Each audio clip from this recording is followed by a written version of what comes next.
Hi, Satyam. Thanks for joining. Yes, thanks to you as well. We are here for a discussion for an opportunity with data engineering role. So let's start the discussion. So about myself Umesh, and I'm working as a senior technical architect. So could you please introduce yourself and just outline that with your last project, what you have done in terms of technology and domain also. Yeah, sure. I have been working in data engineering field from past 3.5 years. Currently, I am working in a company called 𝐵grow, which is India's leading B2B fruit marketplace. And I have working experience in Azure Data Factory, Azure Databricks, Spark SQL, Pyspark, and Azure Synapse. And my current roles and responsibility include ingesting data from various data source to 𝐸𝐵𝐴𝐷-2, which is our data lake, and performing pre-processing task on Azure Databricks or PySpark. And also, like, I involve in lots of optimization technique in data pipeline, so which is the backbone of any data engineering project, which will enable less resource utilization and performance optimization related thing, which will make run faster query things and faster data processing things. So this all process help to our data analyst or data scientist team to get a faster query results and build their ML algorithms, reporting and dashboards. So that is all my day-to-day work. Yeah, so that's all. Okay. As you said, right? So you are bringing in data, right? You're ingesting data using ADF, right? Yes. Okay. Could you explain that what is the source type that you're using here? Source, we have a MySQL on-premise database and CSV JSON file and HTTP connector. Okay. So what connector you said? HTTP connectors. Okay, HTTP connectors. Okay. So now when you fetch the data, right? So I hope you are doing it in the Databricks, right? Databricks platform. Yeah. So when you are fetching the data, how you are managing it through transformations, means what you are doing basically after ingesting the data, where you are storing, how the storage layer is organized, and what transformations you are using here. Yeah, initially we start from the ADF, Azure Data Factory we use for the data movement or orchestration tools. So source we have that, as I said, like HTTP connector and MySQL. So we moved on Azure Data Lake, like 𝐸𝐵𝐴𝐷-2 we are using. So there we are storing data. After like data available in the Azure Data Lake, so what we do, like we do pre-processing using the Azure Databricks through the Medallion architecture. Like we have the different layer, bronze layer, silver layer, and gold layer. So in the first layer, what we do, we dump whatever the data coming in Azure Data Lake to the bronze layer, like raw data, like which is the source of truth.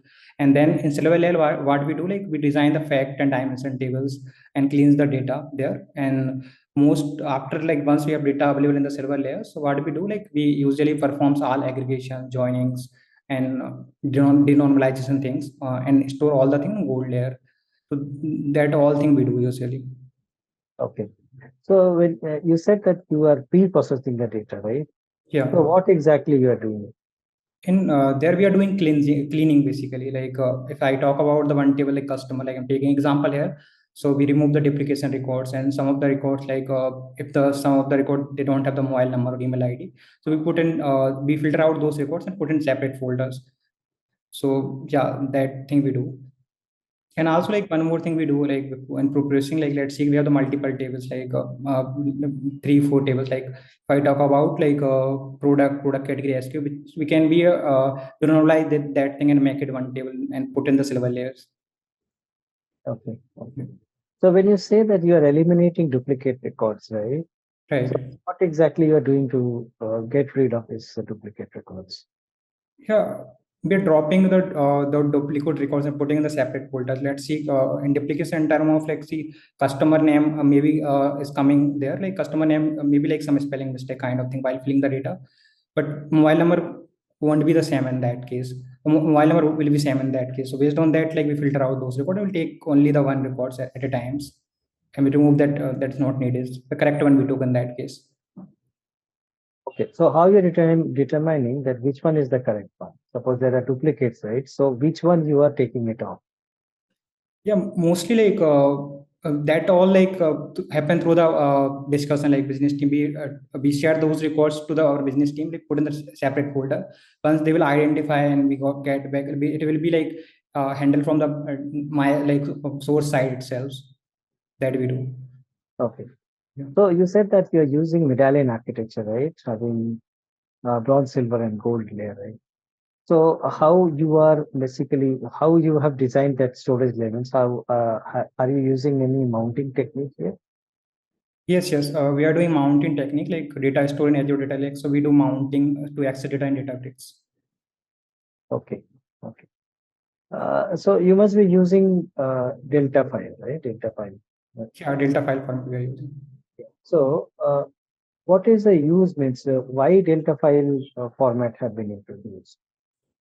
A data file format, like it is provide the asset properties and schema evaluations and a time table, like we time table, like if something change happen in a table, so we can track like what was the record earlier, or anything like accidental drop happen, like accidentally some of the records that eliminated or some modification happen, so we can track based on those whole things. Now also like data file format is more like columnar storage, so it will like help to get a faster results and skip the things, like skip unelement data when we run some query on top of those things. Okay, okay, got it. Okay, now you said that you have used also that optimization technique also, right? So can you just outline some of the optimization technique that you have used and what was the need means what solution it brought? Yes, majorly we use broadcast joining when we have a one bigger table and one is a small table. So we use the broadcast join in the sense like what broadcast join do, like it will broadcast the smaller table across the nodes, and one big table we have, so which like distribute across the distribute across the nodes in partitions. So what happen when the join happens, so it will avoid the sublings and while performing joining on locally on nodes, so it will minimize the all suppling, the one thing that. And apart from that, like hash aggregate also we do. So this hash aggregate we do usually, and then shuffling part, changing the number of shuffle partitions, and that all three four things we do. Okay, so did you get a chance to use partitions? Yeah, partitioning also we use for the efficient storage things, and for storing data in different partition to get a faster results, and it will skip like irrelevant partition which is not needed. Okay, so what are the factors that you consider while considering for going for a partitioning, right? Yeah, partition, like first factor we consider like how we are querying data, like how we are searching the things. Let's see, if I talk about the order table, like order table, we usually do partitioning based on the status columns or date column we can do. So when we run some query, let's see, I need the data for a particular month. So if I apply those filters, so I will get those partition only be like scan, and rest all it will be skip it. So that's thing we usually do in partitioning. Okay, so did you get a chance to use bucketing also? Yeah, bucketing we do usually. What bucketing will do, like it will group the data based on particular bucket based on hash functions. So these we do the result of the bucketing, what we decide initially, like what number of the bucket we have to be designed, what are the size of the particular buckets. Okay, so can you just outline that in what use cases you use partitioning and you will prefer using bucketing over that? Yeah, we use the partitioning in the sense when we have the less number of distinct key, and when we are writing query or like performing, we need some data retrieval. So that column we are using multiple times. So based on that, we can do partitioning like as a key we use to generate the partitions. That thing we do in bucketing when we have the lots of distinct keys, so we can divide in different buckets in that. Like I can take the example of customer ID, so which is like lots huge number of the records or huge number of the keys we have. So in that way we can use the bucketing at that time. Okay. Okay. So you said that you have used joins, right? So apart from broadcast join, what other joins you have used? Yeah, we use shuffle hash joins and sort merge joins, and apart from that, left join, right joins, inner joins, and left semi join, left anti joins. Those are all things we used. So which one is more preferable or which one is more performant? In terms of what, In terms of efficiency, means which one is more performant, right? Suppose which you have named Steve joins, right? So which one is more preferable to use? Yeah, like apart from the broadcast join, if I talk about it depend on different use cases. First thing, if we have a two bigger table, so that time we can use the shuffle as join. So like it will do, like the smaller if we have the one shuffle has join, we use generally we have the one big table and one we have a medium size of the table. So what it will do, like it will distribute the partitions like across the different node, and it will create the has a table for the smaller or like medium sized tables, so it will be easy to search the things and to do the joining on the particular nodes. The difference between that wide transformation and narrow transformation. Yeah, narrow and wide both are the two different operations. And narrow transformation, what happened, like after the transformation, data will lie on the same machine. There is no shuffling involved. And wide transformation, what happened, like data will be shuffle first, like locally aggregation happen, locally operation happen, then it will move for the global aggregations to a different machine. So that time shuffling involved in that wide transformations. Okay. So we already had a Spark in place, right? Yes. So use Databricks, right? So what is your understanding about the Databricks? Yeah, Spark and Databricks, like major difference lies there, like if we use the Spark, right? So we have to do on our own setup, like infrastructures, and we need our own teams to manage all those things like servers, installations, the things, and also like it's not that much scalable. That is the Databricks is there. So that's why we use the Databricks, and most of the company, like in our company, we use Databricks is like more scalable, and like it will give the performance like 10x faster than Sparks, as it said by the Databricks teams.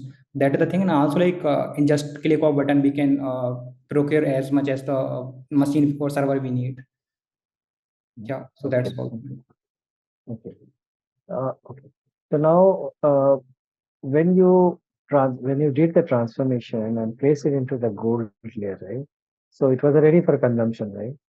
So uh, can you name some consumers and how they are actually connecting to this database platform to basically consume the gold layer, right? Yeah. So first thing, like we have some already built report that we are putting on the board layer. So that time we use the Power BI, like our data analysis team. And apart from that, we have the data warehousing tool like Azure Synapse serverless we were using. So if the data analysis team need to do more advanced analysis or have to write some complex analysis, and so that time what we are doing, like in top of the gold layer, we are creating some external table and using through the Azure Synapse serverless, the data analysis team easily query that data. Okay. Yeah. So okay, I got your point that Synapse has been used as a data warehouse, right? Yes. So that it can it means basically the query can be performant ones, right? Because reading from that file in the code layer will be cumbersome, right? It will not be more performant. That's why the Synapse comes into picture, right? Right. Yeah. So now when Power BI is consuming the data, right, connecting to, I think, Synapse, right? Yes. Yeah. So how Power BI is connecting to Synapse? What is being used underlying? So there is some tokens things there, like Azure Synapse like credential we have. So that all like we have to write some SQL queries, like again the data team can do that thing, sorry, data analysis team can do that, and they can directly connect to Power BI. Let's see, we have the use cases like daily, monthly and yearly sales trends, and we have this affect sales tables already be stored in the gold layer, so they can write some query top of those things, or if they need it, or they can directly connect that gold layer through the Power BI based on some credentials we have.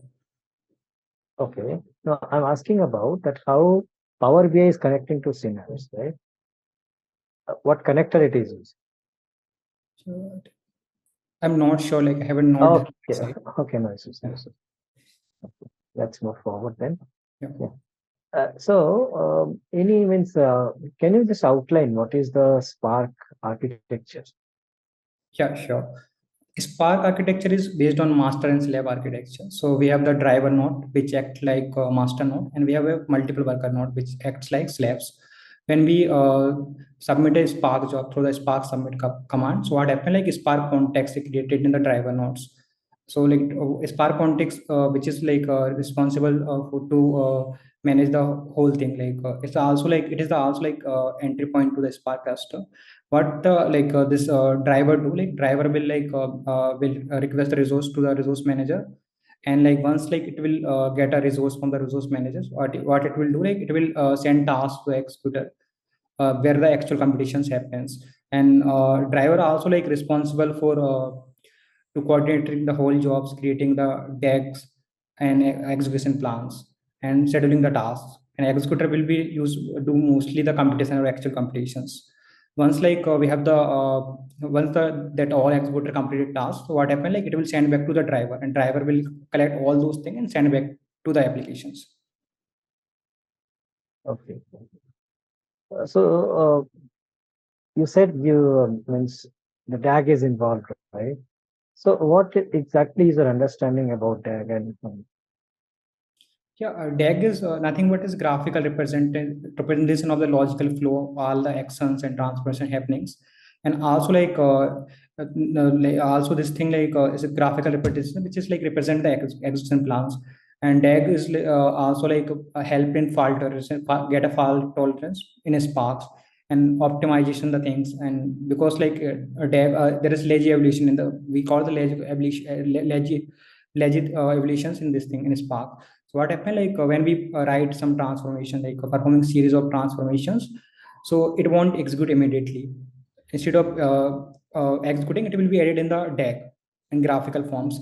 And once we call the action, so that all thing will be executed. Like after the Spark analyze the whole thing, and then it optimize as per the need, like predict, push down, catalyst, optimization thing it will do, and it will optimize the whole the plans so that all the DAG will do. okay, got it. So what is the difference between the client mode and cluster mode? Yeah, client mode and cluster mode. These are the two different ways to deploy and run the Spark applications. And client mode is generally like when our driver program runs on client machine, so that's called the client mode. And when in cluster mode, what happens, like our driver program runs on one of the node in the clusters. So this is the thing. And client mode is like suitable in the cases when we need to do interactive works or interactive work, or we have to be a do the development. That time we use the client mode, and cluster mode like more we need when we need to be a deploy in production, that is Spark applications. That time we use the cluster mode. Okay, so in case of client, where does the driver reside? Yeah, driver resides on gateway or client machines. Okay, and in case of cluster mode? Cluster mode, like it will reside in one of the node in the cluster. Okay. Okay. So do you see any difference between this client means where in the practical usage, right? When you use cluster mode, have you faced any challenges? In cluster mode, I haven't faced the challenge, but client mode thing happened like when the client machine shut down, so we lost that applications. Okay. Okay. So when you run, suppose you're writing a SQL query, right? So we need to write a statement, otherwise it will not execute, right? So what is the statement that we use? Are you thinking? Suppose we are using a Spark SQL, right? Right, right. So before executing it, we have to write once. We have to write a temp table, right? Temp view there. Yes, yes, yes. Yeah. So what is the statement? Could you explain? Yeah, first, like create data frame, we have the thing like we'll create the tables, and then we have to use that write a Spark SQL query. And once Spark SQL, like we can in basically in the this one thing Databricks, we run the one command display thing. So when the whole code will execute. Okay. Okay. So your idea about the data frame and data set and why there are two things that exist actually. Yeah, data frames and data set, there is a difference between these things. Like a data frame basically is a nothing but distributed collection of the data, and which offers user friendly APIs. And also this is in data frame, it provides more like build optimization, like such as catalyst optimization. And also like this is like schema also is associated with these things in data frames. And but there is no compile type safety in data frame. But in data set, it is sorry, data frame will top up this thing RDD. And data, if I talk about the data frame, so data frame, what happened, it's also a distributed collections of the data on the top of the RDD. It provides the both functionality like of RDDs, like such as function programmings and type safety things. And data frame mostly like it is give us the compile type safety. So it will validate data types while compilation time only. If anything like wrong data type or something, so it will throw an error during compilation times. Yeah, those things. Okay. Okay. So I hope you have used this SQL, right? Yes. So what do we understand by normalization? Yeah, normalization in SQL, I like dividing that one table in multiple smaller tables. So that thing. So when we write some query, when we write a data, so it will easy to write, easy to manage. Okay.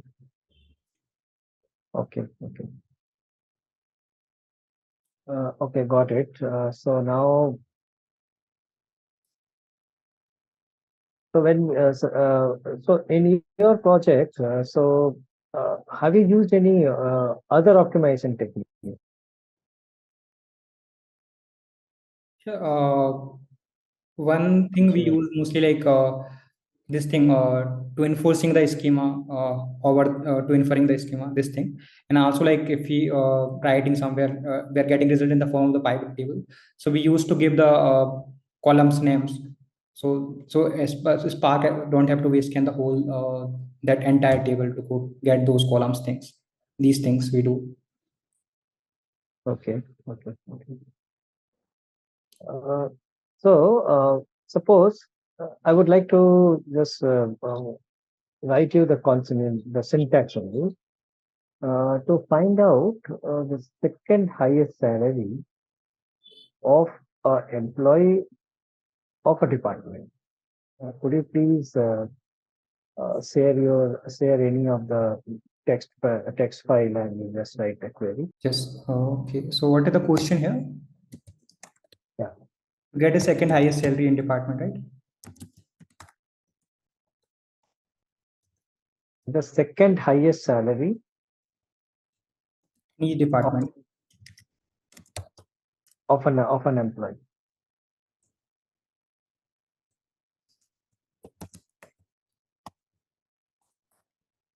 In each department. Right. Right. Okay. So what are the table we have here? Department only, right? Yeah, employee, department and salary. Fine. We have the employee table. Can I get to know what the column is there? Yeah. Suppose employee ID, employee name, and department is there. Fine. Just designing some schema here. Yeah. Employee name. salary. And for the simplicity, we only go for salary will be a different department, right? Okay, go ahead. Yeah. So this is my table. So yeah, I'm good to go.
So yeah, this is the code.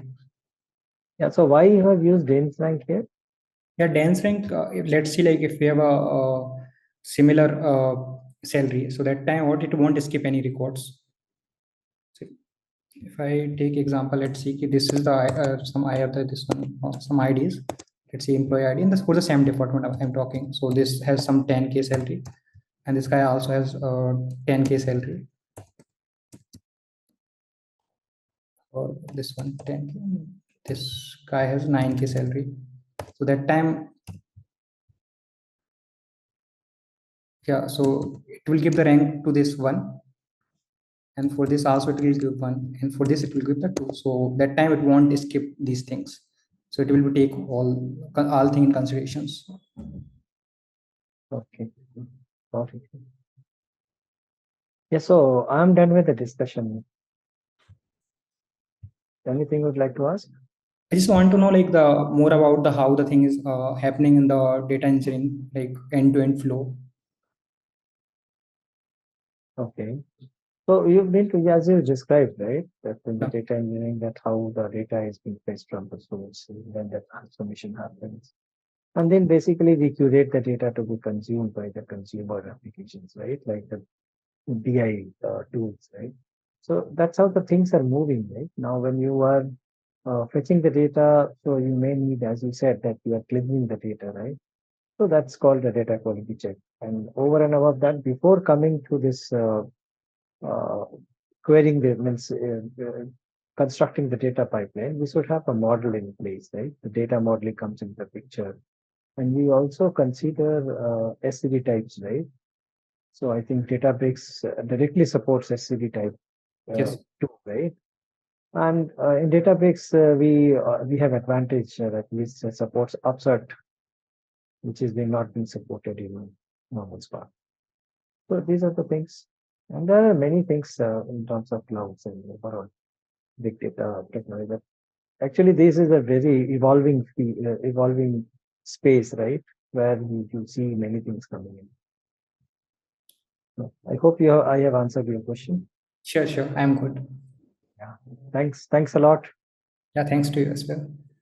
Bye.